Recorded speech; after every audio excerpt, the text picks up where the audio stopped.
Hey, you guys, welcome to the live stream. I don't really have any channel business to put out, except if you haven't subscribed to the new Mooch Report yet, our newsletter, check it out. The subscription link is in the episode description below. We do channel news and we do stuff from around the web, and it is free. So check that out. Upcoming episodes, as you saw in the community tab, I'm going to analyze the drones as aggressors that's happening. That was just funded. A subcontractor was just funded for $9 million to investigate using drones as aggressor assets. It's a pretty interesting mix and what the plan is for that.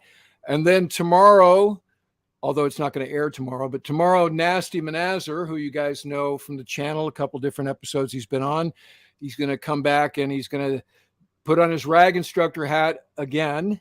Last time he demoed how to get the airplane aboard the ship, and now he's going to demo how to do basic fighter maneuvering. And we're going to get him to use VR for the first time over here at the Mooch Line facility. So that's going to be pretty cool. But today, as you saw from the title of this live stream, we're talking about the 6th generation fighter. And this is the 4th in our Deep Intel series. We've had Pako on before to talk about the EX and the F-35. And he also talked about the B-21, as you guys remember, talked about the rollout of the B-21 and what that was going to do.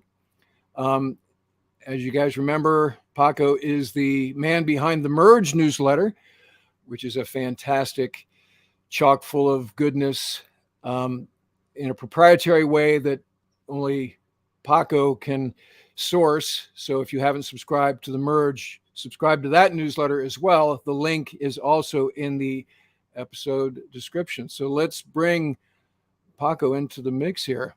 Here I am. Hello. How are you, my good friend? I'm doing great, Mooch. Let's talk about 6th gen fighters. It's plural, by the way. There's more than one. They're going to make more than one. It's fantastic. Yeah. Well, let's start by talking about what are this thing called the generations. What does that even mean? That is a great way to start. So first of all, there's about 5 or 6 different definitions of terms that quantify what is what generation. So I'm just going to give you my definitions, which are mostly aligned with the other ones. So okay. If you want to bring up a slide, we'll just give a real quick overview of the 5 generations that precede this newest generation of fighters. Go ahead and talk. I'll find the slide. All right, it's all good. All right, so the first generation of fighters should be obvious. We have jet engines on jet fighters. That is the first generation. So you see a relatively small aircraft, limited range. It's got a first generation jet engine, and it can do some really interesting maneuvers. But really, it's kind of limited to high subsonic. It's just a jet powered aircraft. When you move on from the first generation of aircraft, that's really right after World War II, the Korean War. After that, you get into the second generation of aircraft. And this is where you see I have better engines, we have better aeronautical designs. And so now you have the first set of supersonic aircraft with limited missiles. These are IR missiles, so within visual range. And the Century series from the US Air Force is probably the best example. There we go. So top left, you have your first gen. That's an F-86 out of the Korean War. It's got a jet engine, and that's pretty much it. The second gen is you have better aero, better engines. And you see the engine intake is still on the nose. That's kind of your dead giveaway that's your second generation of fighters. These were your supersonic fighters. Some of them were up to Mach 2, and they were pushing the limits of speed and range at the time. So now you get into the top right. So third generation, now what you'll see is the engines have moved. So there's a nose. It's the nose generation. So the F4 is probably the best example of that. We have the invention of miniaturized electronics, basically allow you to put a bigger radar in the nose. And so you have the first aircraft capable of beyond visual range. It wasn't good at it, but it was capable of it. It was the first one. And really the avionics on the airplane is what enables you to do more things with the airplane. Where before you would build an airplane to do a specific mission, now we can build kind of a jack of all trades and start seeing the Swiss Army knife. When you get into the 4th generation, Mooch, this is where you and I come in. The Tomcat and the F-15 are considered the very first 4th generation fighters. And really that is for a few reasons. We have the invention of the microchip. So we have better avionics and we have a lot more computing power at the time to do advanced beyond visual range. So the Tomcat, very long range interceptor as far as missiles. You have advanced engines and avionics, and your thrust to weight ratio. So your EM diagram of how you can maneuver the aircraft is much more advanced. The power and efficiency of the engines are much more advanced. And really now you get into multi-role fighters. So I can build one fighter and adapt it to do other things, even though it wasn't necessarily designed to do it. So pretty flexible designs. So that's 1 through 4. If you look at the 5th gen, the 3 things that should stand out to you are signature, sensors, and fusion. The one thing you can see is the signature. So now it's designed with a specific purpose in mind. But one of the things that you'll notice is that it really just looks like a 4th generation fighter with some jaggedy edges and a few other things. And the big takeaway that from this slide that we have up is notice the tails. The tails haven't changed in 50 to 60 years of aircraft design. They're just scoped to reduce the radar signature in a certain cross section at a certain angle for those types of missions that those fighters were designed to do. So that's kind of 1 through 5. If we go to what's next, if we can build upon that, now you get into the next generation of fighters. And the 3 things that I think about for the 6th generation of fighters, and there's more than one we'll talk to, is number 1, advanced aeronautics. Number 2, advanced propulsion. And number 3, it's going to be built to be upgraded. It's like Legos. That is the 3 things that kind of sets it apart. One thing you'll notice, there's 4 different designs on this chart. The tails on these are unique. Every 6th generation design that exists has a very, very unique design in the tail. That is the one dead giveaway between your 5th gen, which had your horizontal stabilators, and your 6th gen, which either have none or they're a V-shaped tail. Okay. So you want to start in the advanced aero. Like I said, that's what you can see. Really what this solves and why it makes it more advanced of why change it if it works. It's not that you couldn't have it before, but it's how do you get maneuverability with this aeronautical design? And that's where you have computers and digital engineering and all kinds of fancy things that we've learned over the past 20 to 30 years of how to design an aircraft with a non-traditional tail that flies like a traditional fighter. That's the magic.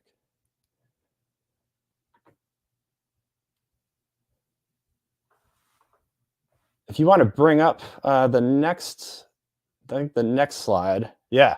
So I'm not we don't want to go down this rabbit hole here, but I do want to show you the difference in the ATF program. So the YF-22 is at the bottom and the YF-23 is at the top.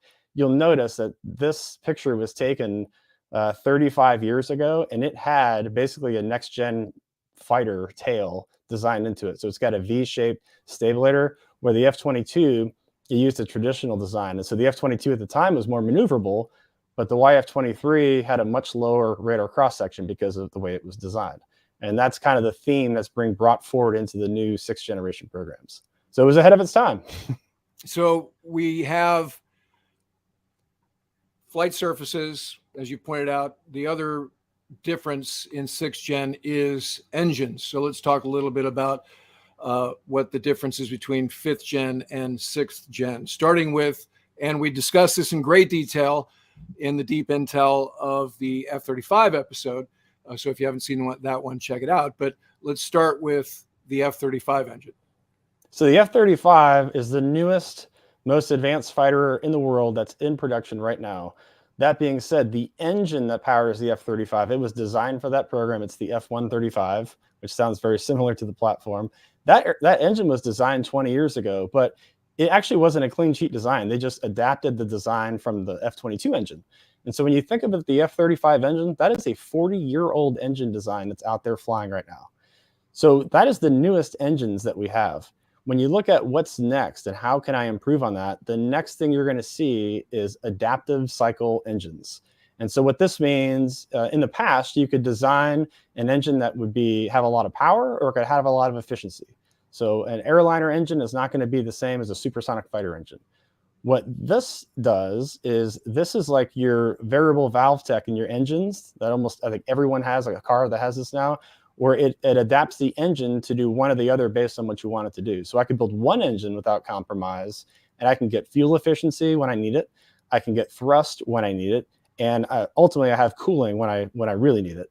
So you don't have to live with the traditional trade-offs of engine design. And that's the magic. It's basically variable cam, variable valve technology, but for a fighter engine. Obviously, that is way harder to build than I just described it, but that's what it is. So the AETP was the engine that was being developed for F-35. That's kind of in politics right now. GE has one, Pratt & Whitney has one. That is part of the Adaptive Engine Transition Program. That's the A. That is not the same as the engine that the Air Force is getting for their 6th generation fighter. That engine is called the Next Generation Adaptive Propulsion Program. So they sound very, very similar, different programs. They're probably going to borrow a lot of the same tech because adaptive engines have been in development for about 15 years, but that is a different program. So for the layman, Pako, what does the adaptive engine buy you? It buys you roughly 20 to 30% increase of range, which is a really important metric that you want as a fighter. It gives you probably 10 to 15% more thrust when you need it over a traditional engine. And then it gives you orders of magnitude better cooling. And so when I put better high-powered electronics, they create a lot of heat. And so there has to be a way for the aircraft to cool the avionics off, and it uses that using the engine bleed air. So having there's a 3-stream technology that one of the adaptive engines uses, and one of those streams is to monitor the cooling efficiencies for the avionics. And how is it in terms of fuel consumption? Is it more efficient? Super Cruise, different things that 4th gen guys would look at and go, "Wow, that's amazing fuel flow specs you get there." Yeah, I'd say if you had a 1,000-mile combat radius in a fighter, and you magically switched out the engine, and now you had a 1,200 or 1,300-mile combat radius, you can reach out and touch a lot more things.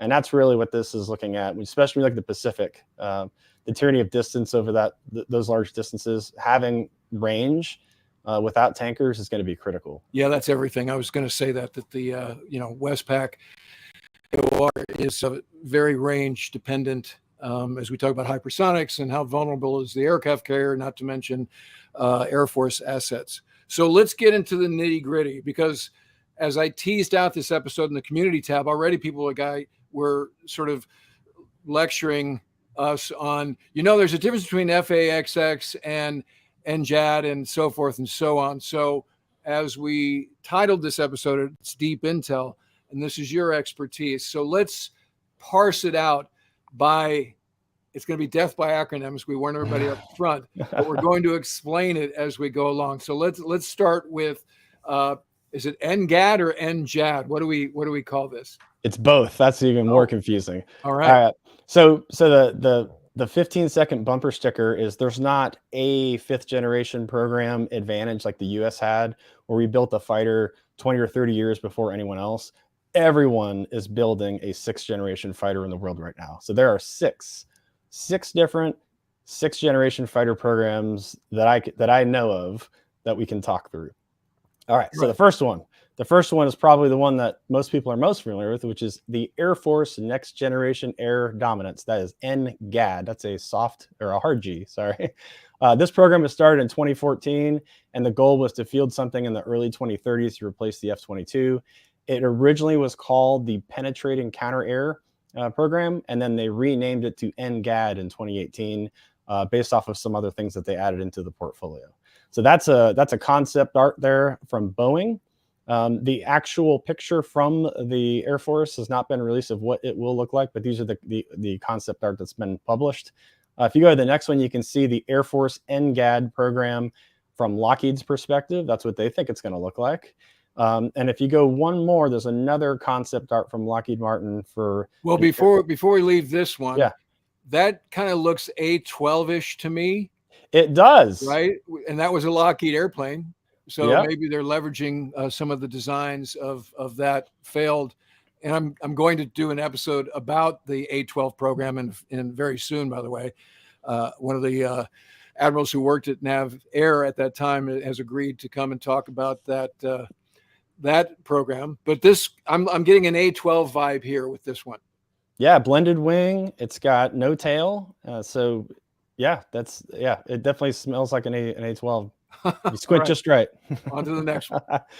This is another Lockheed concept art of an Air Force NGAD platform. Again, you can see it's a blended wing with a very generic tail. Obviously, it's very concept art there. So horizontal stabs are dead, or vertical stabs rather are dead. Yeah, it turns out they're big radar reflectors if you look at it from the side. So that's why they're kind of going away. Roger. So that's the Air Force NGAD program. The next up, we have the Navy. And this is concept art from, I think, Boeing, I think it's Boeing. Yeah, it's Boeing. Okay. So this is the FAXX program, also known as the NGAD program. So they have a soft G. It's spelled exactly the same as the Air Force, but they say it NGAD, not NGAD, just to confuse everyone. Good. Yeah, I'm confused. Yeah, exactly. So NGAD, Navy, NGAD, Air Force. That's how you keep them track. Okay. This one is a lot more secretive, and you won't see a lot of the Navy talking about it, except they're saying they're following the Air Force's lead on some of the tech maturation. So you really don't see a whole lot in the news about it, but it's out there. It's got money in the budget this year that's public for the first time. So there's over $1 billion going into this program for R&D. In previous years, it's been part of what they call the black budget. So you don't actually know what's actually going into the program. So the budget's public now. You can kind of go look at it and see. A few years ago, and make sure, because you're the programmatic savvy guy, FAXX, I heard that line was zeroed out. But what did they mean to say it was moved into the black side of the house? It was never zeroed out. It was just moved into a black program. Is that correct? I don't know, actually. That's a great question. I'm not as familiar with the programmatics from the Navy fighter program. Yeah, I think we'll have to do some research on this, but the FAXX program was, I don't want to say canceled, because obviously it wasn't canceled, but that line item was zeroed out in terms of R&D money.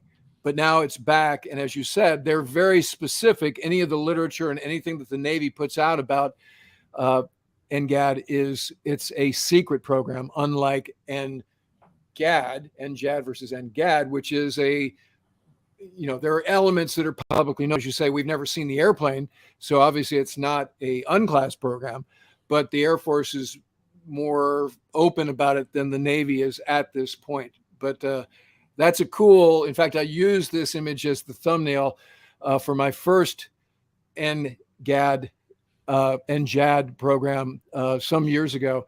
I love the look of that. I can't tell what carrier is that. Can you read the number on the island there? No. My eyes aren't that good. Yeah, I can't tell if that's a Nimitz or a Ford. I want to say it's a Nimitz class carrier, but I like the look of that.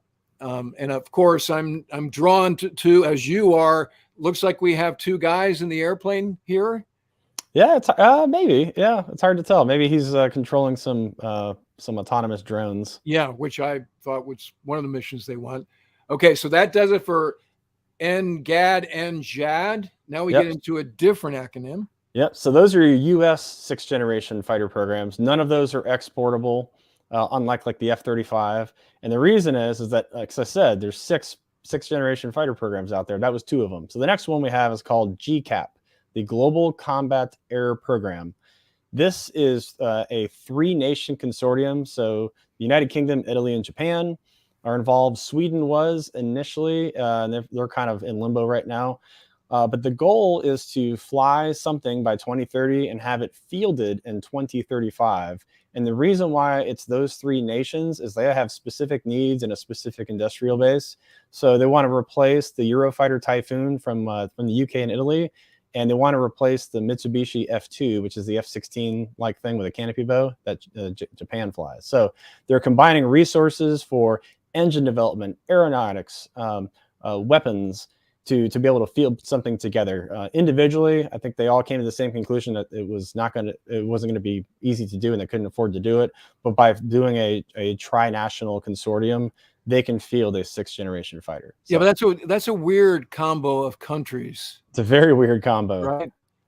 I guess some relationships formed around the table during the F-35 offsites, and these three countries took a shine to each other. I would never pair or tri-pair these three countries to create an airplane, but there you go. Yeah, and that's a great point. They're all in the F-35 program, and so I think they all see what's possible, and then maybe striking on their own. And really, the reason why a lot of these countries want to build themselves instead of buy U.S. stuff is their defense industrial base. So when the fifth generation fighter came along, most of these nations had relatively young fourth generation fleets, and it didn't make economic sense to just design a new airplane just because.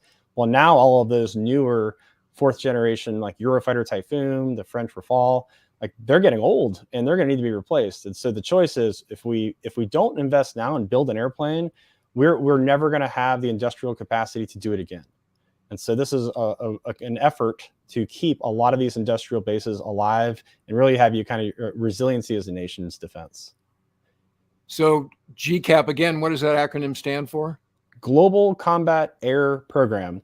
And if you go to I think the next slide, people who aren't as familiar with this might be familiar with these instead. So the Japanese Mitsubishi FX and the UK BAE Tempest, those were two programs that were initially started by those nations, and they merged in to become GCAP.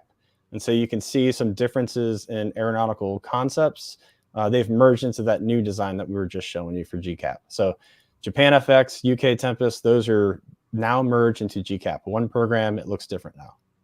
And obviously the vertical stab is not dead in these designs. Also, that's an interesting sort of strake there on the nose of the UK Tempest. You wouldn't think that aided in the stealth, the radar cross-section piece, but there you go. So that brings us to, go ahead. Yeah. So that brings us to another acronym, FCAST. Yep. So FCAST is the Future Combat Air System Program. This is another trilateral program. This one is France, Germany, and Spain. It has a few parts to it. The next generation fighter, the NGF, is the fighter, and then it has a concept for it to be a remote carrier for some AI-powered drones. That's all part of this program too. But from the fighter, that's what you see on the screen. The goal is to replace the Typhoons, the Rafales, and Spain's Hornet program, and part of their older Eurofighters when it comes online. This one is probably the furthest away. They're looking to field something in the early 2040s. So it is in the very early stages. In fact, just a few months ago, they finally agreed between all the different vendors of who's going to do what, and they're going to build a demonstrator to fly in 2028. So that's really the basics. There's a lot of politics with this one because every nation that's involved has an industrial base they're trying to preserve, and so they're kind of fighting over the same subcomponents right now. So I'm getting an X-15 feel from forward of the wings, from the nose through the intakes. Just reminds me of the X-15 for some reason. Yeah, and you notice this has the V tail, so there's nothing vertical, there's nothing horizontal. It's like the in-betweener stabilators. Okay. Yeah. Again, for radar cross-section. And then it has an intakes that kind of look like an F-35, where they're kind of on the shoulders, but they're guarded, so you really can't see down the intakes. Again, this is concept at this point, so we'll see. They have a full-scale mock-up that they brought to an air show last year, but I think the design's morphed just a little bit since they built that. So that kind of, we've gone over the American programs, we've gone over the NATO programs, and now we get into the principal and secondary threat programs, starting with China. Yep. So there was 4 of the 6. Here's number 5, the Chinese 6th generation fighter. There's a few pictures that have been released, but what we do know is it's a blended wing design from what they've shown. It's got some man-to-man teaming. We know that they're going to be big into that. It could be optionally manned. This is pretty much all we really know about it. There's a few different designs that have been leaked on the internet that show this same design, basically, with just different schematics. But this is the best picture. They brought it to an air show or an expo, and they have a cutaway, so you can kind of see broadly what it might look like. Yeah, again, no vertical stab at all. That's right. Kind of reminiscent of the American designs. Yeah, imagine that. You know, you can copy. Going with their tradition of being quick second. That's right. Yeah. They're fast followers for sure. Yeah. That's right. And then the Russian design. Yeah, so the Russia one is probably the weirdest one, and that's because for the enthusiasts that watch the channel, you guys probably know this, that there's two main companies in Russia that build fighter aircraft. There's Sukhoi, and then there's MiG.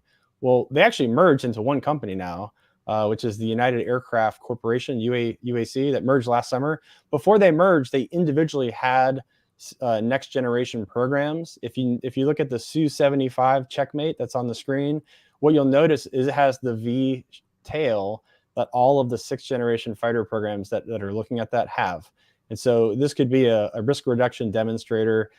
We've heard words that the Su-57 Felon would be adapted to be a next generation fighter, which means it'd have to redesign the tail. And so a lot of things look like if you put the Su-75 tail in the Su-57 design, it starts to look a little bit like a 6th generation fighter. And that was Sukhoi's effort. This is before the merger. And then the next one you have is from MiG. So the MiG-31. Well, before we leave this one, Pako, yeah, just again, I'm drawn to some of the design features of these things that seem retro. On the Su-75, the intake looks like the X-32 intake to me, right? That was the airplane that lost the competition to the X-35, which became the F-35. But that's kind of that reverse cant in the intake there is reminiscent of the X-32. That's exactly right. It looks just like what an X-32 might have matured into. Yep. Okay. So then, like you said, let's look at the MiG version of the 6th gen fighter. This is your last and maybe least, but definitely last. What we're going to talk about today is your MiG-41 program. It's not actually a MiG-41, but it doesn't translate very well from Russian to English, and I don't speak Russian. So MiG-41 is the placeholder. It's program number something 41. What you'll see here is, guess what? It's got that V tail, so it doesn't have horizontal stabs and vertical stabs. It just has those one set of V stabilators. The rest, this is the only. There's one or two pictures out there, but this is kind of the best one that I could find to explain it. Looks like it's still going to be manned. It pretty much looks like a fighter. Again, the biggest thing in all of these is the tail. Okay, so let's talk basic timelines. Now we've gone over, not to paint with a broad brush about all of these various concepts and designs that we've talked about, but when roughly is initial operational capability for any one of these? Well, let's just talk about the American airplanes. When do we think these things would be coming online? I think you're going to see some stuff in the publicly in the late 2020s, maybe like 28, 29. I think operationally, you're not going to see anything until probably 2032, 2033. Because again, the engine is years of risk reduction and flight tests, envelope expansion, and flight sciences. It is to develop an engine is hard. It's actually harder than building an aircraft. So I think a lot of especially China and Russia, they're generally lag US technology by a couple of decades for engine development. So it'll be really, really curious to see how they catch up or try to catch up in what they do. For a long time, China was just buying Russian engines because they didn't have the technical know-how to build their own engines, which is not the case anymore, but up until recently. But for the last 20, 30 years, that's kind of been their MO. And so you were talking about the Russian airplane. It looks like it's going to be manned. One of the concepts that I've heard bantied about that is lexicon of this brave new world is optionally manned, meaning the airplane could have a pilot or not. Do we think that's going to be baked into, will that be sort of a fundamental capability of 6th gen, or is that sort of spiral development that may happen after we field the initial models of these things? Yeah, I think if you look at military aircraft programs, the one thing I think remains constant is when you add more complexity, the program kind of goes off the rails. I know, but we always add more complexity, right? That's how it gets funded. Is you go, oh, it's not just incremental, it's exponential. It's this is what we talked about with F-35. That's what we got ourselves into that ditch, right? I think the lesson's been learned for quite a while. There's some scar tissue there. I think they're going to hold the line on let's get a brand new aircraft with brand new avionics and a brand new engines flying, it's stable and it's safe and it's effective, then we can do this other thing. And with the man-to-man teaming and collaborative combat aircraft, all those other things going on, there's plenty of other platforms to go do experimentation and technical maturation on before you bring it back into another program. It already has its own growing pains. When you mentioned when we were looking at the Navy variant, and I was seeing a WSO in that conception, that guy, girl would be doing the loyal wingman thing, which the Aussies are working on in earnest, which is controlling drones. So you'd have one manned airplane and 8, 12 drones in company. That's another capability that probably won't be in the first gen of 6th gen, but certainly that's something that that the services are saying that this is a fundamental requirement. We have to be able to do this. Like I was teasing out this episode of aggressor airplanes will be unmanned in the future. And that's not to say that, not to spoiler alert this, because this will be part of the episode, but when you say unmanned, it's not like dogfighting, right? This is going to give you the 2vx scenario where X equals 12. And of the 12, 4 will be manned. So only the manned airplanes are going to go to the merge. The other guys will give you that BVR look. And once you're done committing your long range, medium range missiles, then they just fade away. And the manned airplanes, pretend like it was defense in depth that failed. And now you actually got to the merge. Because my first thought is, okay, what kind of technology are we leveraging that makes doing ACM, dogfighting with a drone, safe? And if you read the fine print, it's like, well, that's not what we're planning on doing, at least not initially. But it introduces all kinds of stuff. You think about an ACM brief, right, in a 6th gen construct, and of all the people in the ready room in the brief, maybe only half of them are actually going to jump in an airplane and go flying. Everybody else is going to be in a trailer somewhere, and that's just, again, brave new world for me as I think about what the fighter community is going to look like in the future. It's awesome stuff, but it's just different than certainly what you and I are used to. So Pako, thank you very much for the time. Your expertise is always very cherished here at the channel. We'll remind everybody to check out the merge. It is pure gouge each and every week. And then he does other saved rounds episodes or pushes of the newsletter. So if you haven't subscribed, I highly recommend you do. So again, thanks, Pako. We look forward to talking to you again very soon. Thanks, Mitch. Until next time. All right, that'll do it for this live stream. Thanks for your participation. This was a quick one, but we crammed a lot of good intel into about a half hour plus. If you're not a subscriber, become one so you don't miss heads ups about things like these live streams. If you'd like to help support the channel, please consider using the super chat during a live stream or the super thanks during a regular episode. Once we sign off, this will be a regular episode, or become a patron at patreon.com/wardcarroll. And in the meantime, I look forward to talking to you guys again very soon. Again, thanks for showing up.